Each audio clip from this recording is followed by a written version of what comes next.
Koçların Mekanı'na hoş geldiniz. Bugün çok kıymetli bir konuğum var. Nasılsınız Sinan Bey? Çok güzel çünkü birlikteyiz, söyleşi yapıyoruz. İzleyiciler de olsun. Onlar da keşke katılabilse ama en çok ihtiyacımız olan şey bu bence. Dertleşmek. Böyle paylaşımlarınız oluyor. Hastalığınız neydi? Yazdıklarınızla alakalı bir sıkıntınız mı var? Bir tembellik var, bir şeylik var. Pineklemek diye bir şey vardır biliyor musun? Onu özledim. Sürekli çalışmaktan o pineklemeyi özledim. Böyle keyifle yapacak iş bulmadan böyle ne yapsam acaba bugün falan diye dolaşmayı. Hatırlıyorum öyle zamanlar olmuştu ve çok keyifliydi. Sürekli koşturma kötü bir şey bence. Ondan sonra o zamanı da yapan, çabuk geçmesini sağlayan aslında.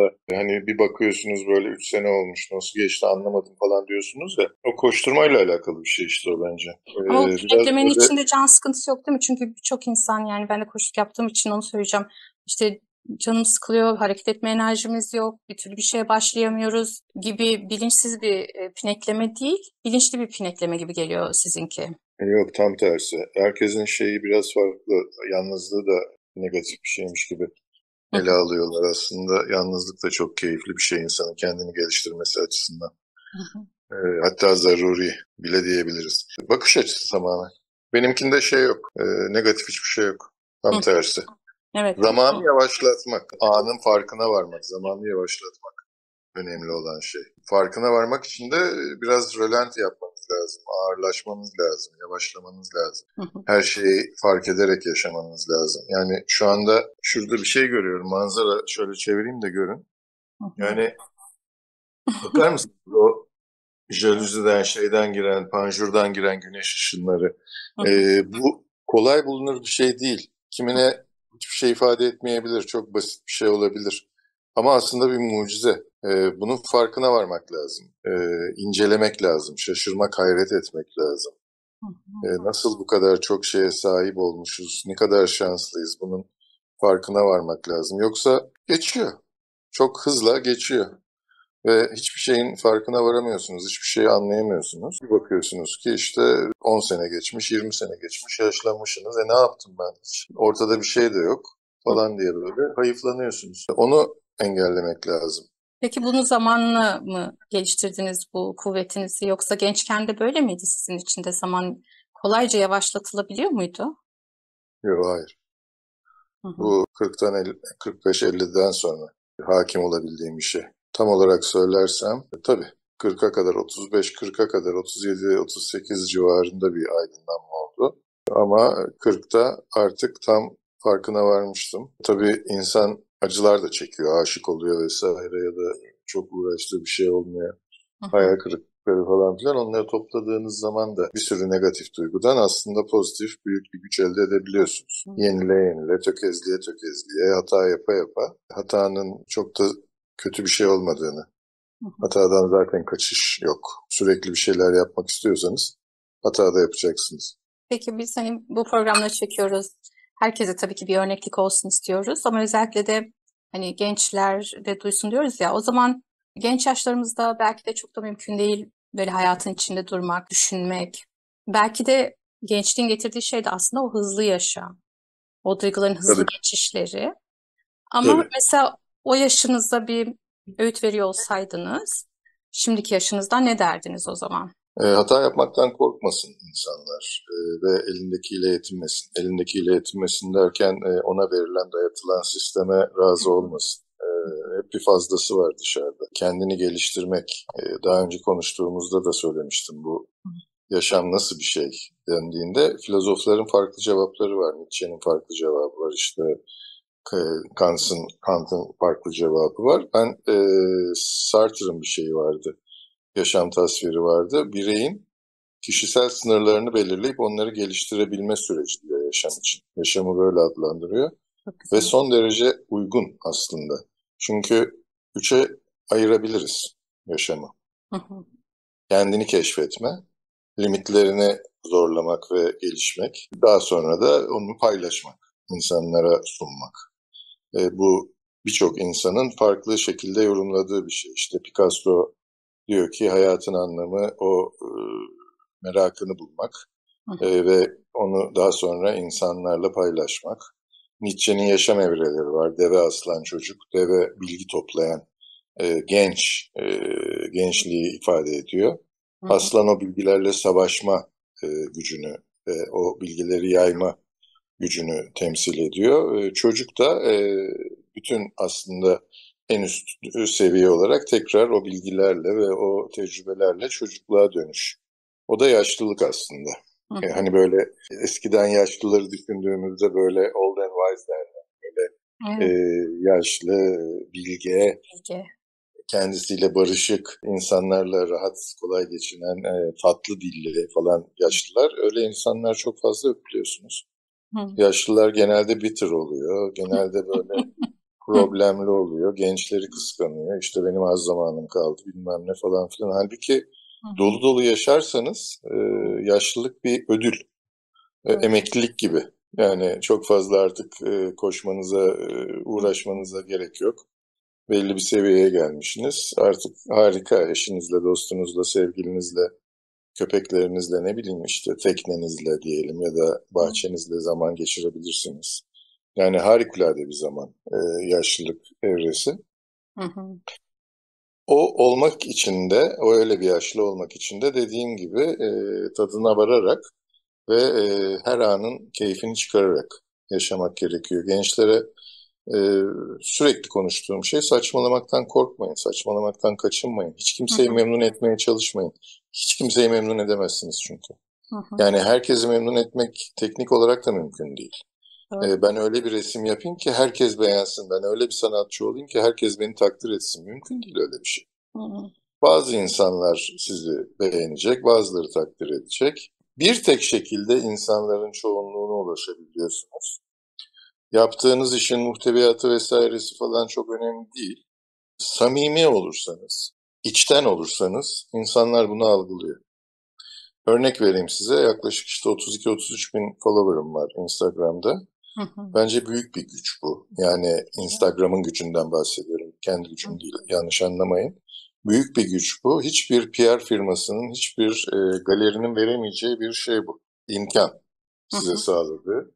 Düşünebiliyor musunuz? 30 küsur bin insan sizi takip ediyor Hı hı. ve yazılarınızı okuyor, Evet. resimlerinizi bakıyor vesaire falan. Çok ciddi bir şey Ve bu. hep Tabii kendisinden bir bunu şeyler buluyor. buluyor tabii. O Bir, içtenliğin bir sende bir bütünün parçası olduğunu görüyor. evet. Kendi gibi düşünen insanlar olduğunu görüyor. Hı hı. Ben mesela çok zor yaşadığım dönemlerde çok kitap okurdum. Hı hı. Kafka'nın, işte Knut Hamsun'un, Salinger'in, Dostoyevski'nin vesaire falan filan aynı yollardan geçtiğini görüyordum. Nietzsche'nin de böyle varoluş sancıları çektiğini görüyordum. Onun da geçim sıkıntısı çektiğini görüyordum. Hı E, hı.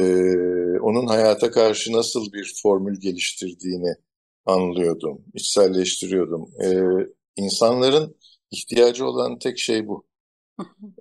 Paylaşmak bilgilerini, tecrübelerini, keyiflerini, Evet. endişelerini, korkularını paylaşmak. Grup terapileri ne kadar yararlı biliyorsunuz. Evet. O yakınını kaybetmiş insanlar ya da alkol tedavisi gören Hı insanların, hı. uyuşturucu bağımlısı insanların 9-10 kişinin bir araya gelip sohbet etmeleri falan.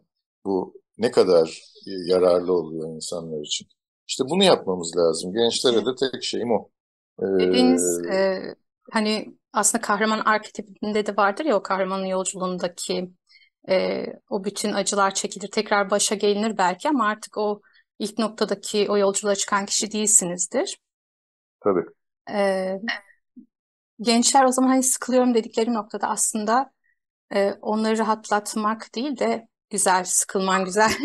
Demek ki burada bir gelişim alanı var. Çünkü gelişiyorsan demek ki kabına sığmıyorsun. O kabı genişletmek için de işte genleşmen gerekiyor. Onun için de belki sıkılman gerekiyor. Mesajı Sizle şey konuşmuş muyduk ıstakozun büyümesini? hatırlamıyorum ama Benim amblemim ıstakoz, öyle mi? simgem. Hiç fark Istakoz ve etmedim. şey Ben de yükselen e, yengeç olduğum için yengeci çok kullanırım işte kabuğunu büyütmesini falan, kabuk ha, değiştirmesini ya da kabuğunu yılanın kabuğunu derini kabuğunu değiştirmesini. kabuğunu büyütmesini söyleyeceğim. Hı Onu hı, onu söyleyecektim. Onun için açtım konuyu. hı hı, E, O sancı dediğimiz, kılma dediğimiz, zorlanma dediğimiz şey büyüme, Evet, gelişme. evet. Istakoz hayatı boyunca 4-5 kere kabuğunu kırıyor. Ya, Kabuğundan kurtuluyor ve bir şeyin altına girip, kayanın altına girip orada tekrar yeni kabuğunun çıkmasını ve onun sertleşmesini bekliyor. evet. Dolayısıyla büyüme, gelişme aslında böyle sancılı olması gerekiyor. Yoksa hiç kimse durduğu yerde gelişmiyor. E, Doğru. Bir insana kötülük etmek istiyorsanız ona genç yaşında bol bol para verin. Hı hı. İmkan sağlayın. Ben size bir şey söyleyeyim mi? Hiçbir şey olmayacağının garantisidir. Ee, Böyle sürekli Çok güzel. ıstakoz çiziyorum. Sürekli böyle lobsterlar vesaire falan filan. Yani tek şeyi bende bu. Çok şey bir örnek. Anlam ifadesi. Gerçekten benim büyümem de böyleydi. Yani benim gelişmem, büyümem de böyleydi. O demin söylediğim dönemler, kitap okuduğum dönemler bir arkadaşın ofisinde masanın üstünde yatıyordum Ortaköy'de. Hı hı. Param yoktu. Bir şilte vermişti bana. O zaman temizliğe gidiyordum. Evlere falan temizliğe gidiyordum. 70 liraya, 80 liraya falan böyle. İnşaat sonrası temizlikler yapıyordum. E, Bir iki tane makinem vardı geçmişten kalan işte su çekme makinesi, halı temizleme makinesi. Hı hı. Onlarla temizliğe gidiyordum. Taşlar, zeminler vesaireler falan ve tek başıma yapıyordum bütün bunları ve akşam ee, yorgun argın geldiğimde cebimde genelde para da olmuyordu. Çünkü borçlarım vardı. Onlar için para ayırıyordum. Kızım Kanada'da okuyordu. Hı hı. Onun için para ayırıyordum, biriktiriyordum. Bir sahafla anlaşmıştım. Sahafın haftada bir kere temizliğini yapıyordum. Camlarını falan yıkıyordum. Hı hı. Ondan kitap alıyordum. Ay, ne İşte güzel. bütün o kitapları, demin söylediğim kitapları. Hı hı. Hayatımı değiştiren 3-5 tane de kitap vardı böyle. Yani e, Siddhartha vardır mesela. Siddhartha'nın yolculuğu çok demin söylediğiniz yolculuk gibi. Hı hı. E, Çok enteresan bir yolculuk. Ondan sonra Nietzsche'yi o zamanlarda keşfetmiştim. Hı E, hı.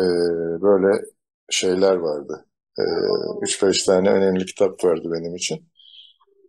Yani ne kadar kendinize yatırım yaparsanız, ne kadar genişlerseniz, ne Hı kadar hı. derinleşirseniz, ne kadar öğrenirseniz, bu şeyden bahsetmiyorum. Yani üniversite Hı. bilmem ne eğitiminden bahsetmiyorum. Kendi kendinize e, verdiğiniz eğitimden bahsediyorum. Onlar da olabilir Kendini tabii ki. Yani öğrenmekle alakalı aslında, değil mi? tabii tabii. Yani çünkü siz bilirsiniz kendinize neyin uygun olduğunu.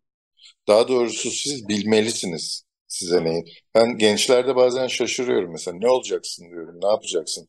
Ne okuyacaksın, işte ne olmak istiyorsun? Hı hı. Bilmiyorum, hiçbir fikrim yok diyor. Yani o hiçbir fikrim yok e, anlaşılır bir şey değil. Yani aslında kendim hakkında hiçbir şey bilmiyorum gibi bir şey, değil mi? Aynen öyle. Evet. Aynen öyle. Hiçbir Çünkü fikri yok. kendim hakkında bir şey biliyorsaydım ömür boyu ne yapacağımı, ne meslek yapacağımı bilirdim. Ya da Ha, neyin için ömür boyu mutlu olacağımı olmasa da ömür bilirdim. boyu olmasa da bir 5-10 senelik bir şeyini bilirsin yani. Hı Bir hı. şeye merakın vardır. Yemek yapmak istersin. Yemek yapmayı seversin. Ahşap yontmayı seversin. Hı hı. Şimdi herkes, çoğu genç girişimci olmak istiyor. E, Hemen bilgisayar öğrenip, yazılım öğrenip, girişim işte bir app Hı icat hı. edip bilmem ne yapıp onu milyon dolara bilmem nereye satmak falan filan. Bu o kadar kolay ve o kadar saçma sapan bir yol ki. Hı hı. E, Diretilen o, çünkü bize dayatılan o. Az önce ben de Örnekler. dedim ya, hani o da bir paradigma, belki benim de mesela ağzımdan çıkan şey ömür boyu. Belki çocuklara dayatılan da o ömür boyu yapacağım şeyi bilmiyorum, hani o çok büyük bir karar çünkü. Ama belki de öyle söylemesek çocuklara, dediğiniz gibi, hani şimdi ne yapmak istiyorsun? Bu birkaç yıl, bir süre seni ne mutlu eder? Çocuğa şeyi göstermek lazım, mutlu eder. İşte çocuğa mutlu olması gerektiğini önce Hı hı. e, söylemek lazım. Yani seçimini ona göre yapması lazım. Biz dayatmamalıyız, diretmemeliyiz çocuğa. Doktor olacaksın, avukat Hı hı. olacaksın, mühendis olacaksın diye. E, Çocuğu tanımak lazım. Çocuğun potansiyelini görmek lazım. Hı hı. Diyorum ya, işte Sartre'ın söylediği şey, kişinin kendini önce bir belirlemesi gerekiyor. Hı hı. Bireyin kişisel sınırlarını bir anlaması gerekiyor. Çünkü herkes balerin olamaz ya da herkes piyanist olamaz. Evet. Ee, evet, olur da çok zorlama olur. Ama bir şeyi vardır, bir e, yeteneği vardır ona, bir ilgisi vardır. Küçük yaşta ya da futbolcu olmak istiyordur, sporcu olmak istiyordur. Hı hı. Ona göre şey yapabilir, hayatını şekillendirebilir. Biraz farklı davranıyoruz çocuklara. Çok sahiplenmeci, böyle çok e, tahakküm Hı hı. ediyoruz. Onları zorluyoruz, sıkıyoruz. Tabii ki iyiliklerini isteyerek yapılıyor ama işte Hı hı. neticede bence şey değil. Aslında Çare o değil. potansiyel dediğimiz şey de insanın zaten kolaylıkla, basit bir şekilde yapabildiği şeyler ya.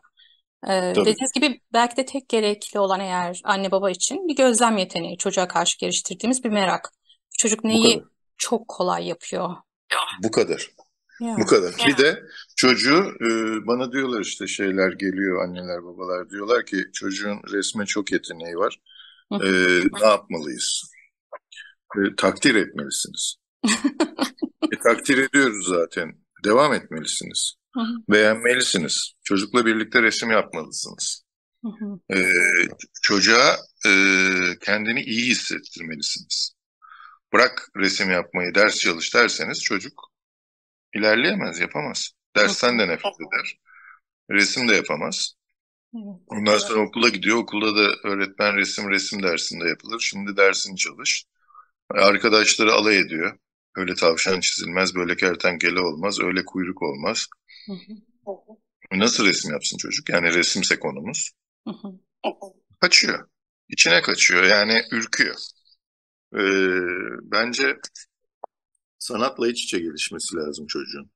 Ben yurt dışında falan, özellikle İngiltere'de dolaşırken işte Tate'de Mate'de falan bakıyorum, böyle daha 1 yaşında 2 yaşında çocukları getirmişler, yere battaniye gibi bir şey koymuşlar.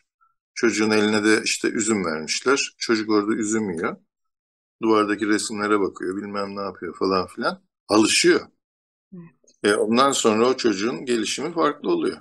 Hı hı.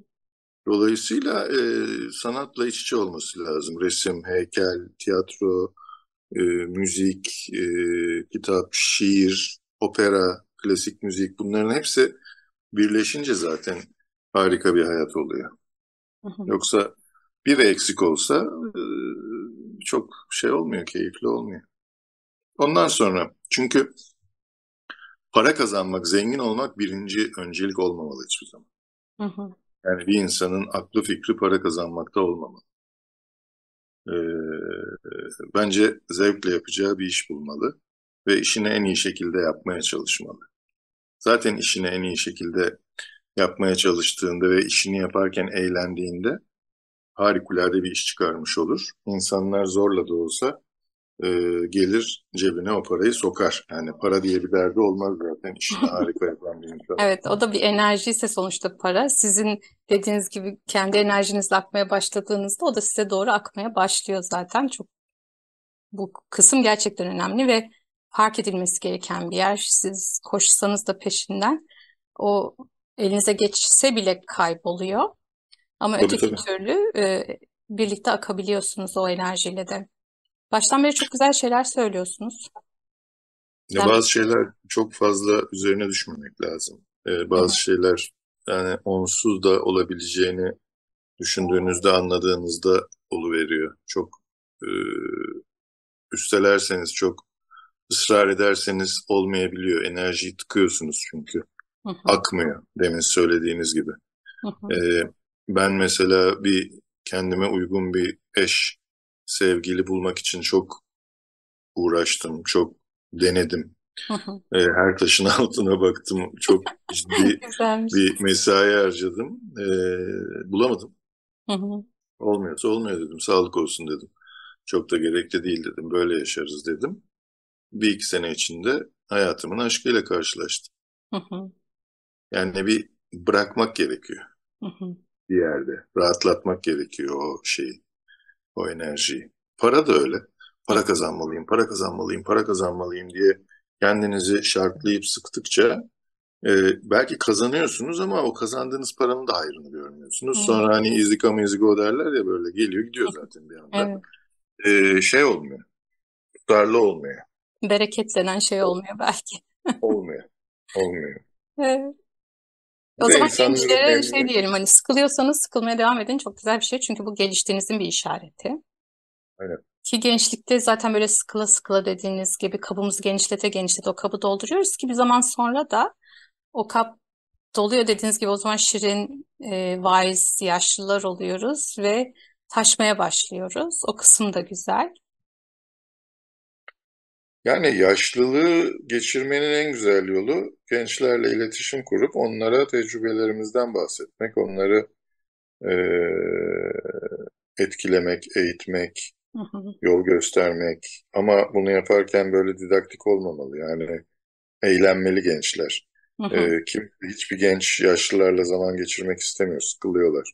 hı Öyle yaşlılar olmamız gerekiyor ki gençlerin ilgisini çekelim. Onlar gelip sorsunlar, bizle vakit geçirmek istesinler.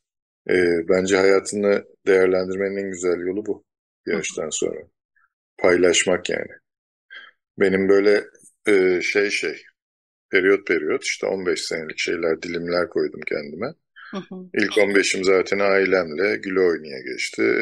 Gelirimiz de iyiydi, zengin bir aile sayılırdık. hı, hı. Öyle gayet şey üstünde, pamuklar üstünde bir 15 geçirdim. İkinci 15'e girerken babamın işleri bozuldu. Bankerdi zaten, işte battı, hapse girdi, felç geçirdi, öldü. Arkasından annem öldü falan filan. İkinci 15 Perşembe pazarında böyle tam jungle'ın ortasında hayatta kalmak için savaşmakla geçti. Böyle naylon faturacılar, kantar hırsızları, hayali ihracatçılar, çok zengin gayrimüslimler, böyle dolandırıcı şeyler, ticaret adamları falan. Perşembe pazarı böyle cadı kazanı kaynıyordu ve bir 10 sene öyle onların içinde geçirdim. Sonra anladım mevzuatı, nasıl yapmak gerektiğini, ne yapmak yani ne yapmamam gerektiğini ve ne yapmam gerektiğini anladım, üç aşağı beş yukarı. Hı hı, İllegal işlerden uzak durmam gerekiyor dedim. Çünkü evlenip bir çocuk sahibi olmak istiyordum. hı hı, Ondan sonra kendime bir iş kurdum. Alarm sistemleri falan ithal eden, satan. O zamanlar çok şey yoktu, böyle Pronetler falan filan yok. Yani vardı da daha yeni kurulmuştu, ufaktı. hı 2-3 tane büyük firma vardı. Öyle bir şeyim oldu. Üçüncü 15 batmayla, çünkü ticaret adamı değildim, yürütemiyordum o şeyi. 2-3 kere öyle iş kurup büyütüp batırdım. hı, hı Sonra dördüncü 15 başlarken işte Sedef'le tanıştım, karşılaştım. hı, hı Onun zorlamasıyla sanatçı oldum.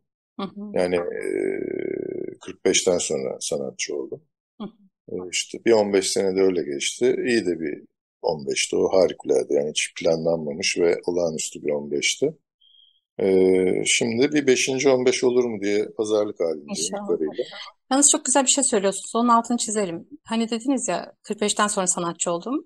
Bence öncesinde de sanatçıydınız da size biri siz sanatçısınız demediği için sanatçı gibi görmüyordunuz belki. Ee, Çok kafa yormamıştım. Sanatçının yani piyanist piyano çalar, sanatçı resim yapar, resim satar, işte resimden kazandığı parayla geçinir falan ya, ben kendimi hiç öyle görmüyordum. Yani e, ruhumun e, farklı olduğunun farkındaydım. hı hı, Ruhumun zarif ve şey bir ruh olduğunun farkındaydım. hı hı, Duygusal ve romantik böyle bir tarafım olduğunun, annem öyleydi. hı hı, Babam tam bir iş adamıydı, sert ve kararlı. Annem çok duygusal, romantik bir insandı ve yaratıcı bir insandı. hı hı. E, Bu arada ikisi de çok güzel resim yapardı. Onlarla birlikte oturup harika resimler yapardık ve çok eğlenirdim. E, Bu işi yapıp, yani sanatçının neticede sanat yapması gerekiyor. Başka bir işle uğraşmaması gerekiyor. E, Öyle olduğunu farkında değildim. İlk resmimi Sedef aldı. Canım benim. Daha Çok tanışmak tanıştığımız, istiyorum bu arada. tanışırsınız inşallah. Onun zorlamasıyla, onun yol göstermesiyle, zorlamasıyla Hı hı, tatlı tatlı. sanatçı oldum ve işte bir galeri bulduk. O galeride bir sergi açtık. Hı hı. İlk sergi sold out oldu. Hı hı. İlk defa hayatımda toplu bir para geçti elime böyle ve harika bir Harika. yoldan geçti. Yani düşünsenize evde oturuyorsunuz, bir kağıt alıyorsunuz önünüze, kalemle resim yapıyorsunuz, onu satıyorsunuz, o parayla geçiniyorsunuz. Bu inanılmaz bir şey. Yani Harika bir şey. özel bir durum. Ama burası işte çok kıymetli. Hani çocuklara diyoruz ya mesela şimdi şey belirlenmiş işte bazı meslekler kaybolacak, geleceğin meslekleri bunlar ve bütün çocukları at yarışındalarmış gibi hurra hepiniz bu mesleklerden birini seçin. 5-6 tane sıralamışlar mesela. Neymiş onlar? Yazılımcılık var, bir tane yazılımcı var. Yazılımcılık, işte dijital marketing falan filan böyle sıralanmış. Hep yani internet üzerinde işte ya da o artık sanatında mesela dijital kısmı da var. NFT dedikleri kısım. Ee, Ama şöyle aslında patikanız kendinize ait. Hani başta da dediniz ya o kahraman aslında hürra gidilen bir kalabalık değil. Yalnız da olsa kendi patikanızda gitme cesareti göstermek. Bir dağ keçisi gibi belki. İlk oralardan siz gidiyorsunuz ve sizin gittiğiniz o keçi yolundan belki birileri daha geliyor arkanızdan. O da çok kıymetli. Ama en son siz o tepeye çıktığınızda gördüğünüz manzarayı da diğer keçilere de anlatabiliyorsunuz gibi. Şimdi size anlatırken öyle hissettim. Yani hani Çok doğru sürü hissetmişsiniz. Benim mantığıyla böyle tek farkım gitmektense. o. Hı hı, Başka hiçbir farkım yok hiçbir insandan. Tek farkım o. hı hı. Ee, Richard Ve Bach'ın kahraman olmak için martısında de bence işte herkesin içindeki bu dağ keçisi metaforunu bulup ben hangi patikayı yaratmalıyım, oluşturmalıyım mı keşfetmesi, orada da kendisini tanıması belki. Richard Bach'ın martısını okudunuz mu? Bilmiyorum ki Farklı şimdi. uçmaya çalışan bütün martılar aynı Ha, şekilde Martı'yı uçuyorlar. okudum, evet. Farklı şekilde Hı hı, çalışan, farklı şekilde uçma denemeleri yapan bir martı. hı hı, Ee, Cesaret gerekiyor. evet. Toplumun size dayattığı şeylere uygun bir hayat yaşamak değil de Hı. sizin kendi mantığınıza uyan, içinizden gelen o sese kulak vererek e, ne yapmam gerekiyor benim, nasıl bir hayat Ya da yaşamam gerekiyor. dışlanmayı göze alarak oradaki. Tabii tabii dışlanmak zaten bence her şeyin başında, yani dışlanmak gerekiyor. Evet. Anneyi babayı bir yerde yolcu etmek gerekiyor. Anne baba yaşadığı sürece onların şeyindesiniz, güdümündesiniz. Çok sevdikleri için sizi sürekli tahakküm kurmak istiyorlar ve bence bireyin gelişmesinde ciddi bir engel bu. Hı hı. E, Toplumdan da soyutlamanız gerekiyor kendinizi. Sistemin dışına çıkmanız gerekiyor. Hı Orada hava alabiliyorsunuz, orada kendinizi bulabiliyorsunuz. Ondan sonra tekrar girebilirsiniz. hı. Hı. Bir aile kurup o ailenin içinde rahat rahat yaşayabilirsiniz, toplumla barışabilirsiniz falan, ama Aynen. o Ama şeyi önce bir küsüp valiz alıp gitmek gerekiyor. Çok doğru. Kahraman olmak için. Çok güzel. kendi kahramanınız olacaksınız Kendi zaten. hikayenizin evet kahramanı olmak için. Kahraman yok yani, Çünkü hani bir tekrar o köye kahraman gelip sizi, dönebilirsiniz o valizle ama o eski siz olmayacağınız için çok kıymetli oluyor işte. tabii ki Çok güzel şeyler yaşam söylediniz. Gene yolu. harika bir sohbet yaptık. Biz bunları devam ediyor Hep olacağız.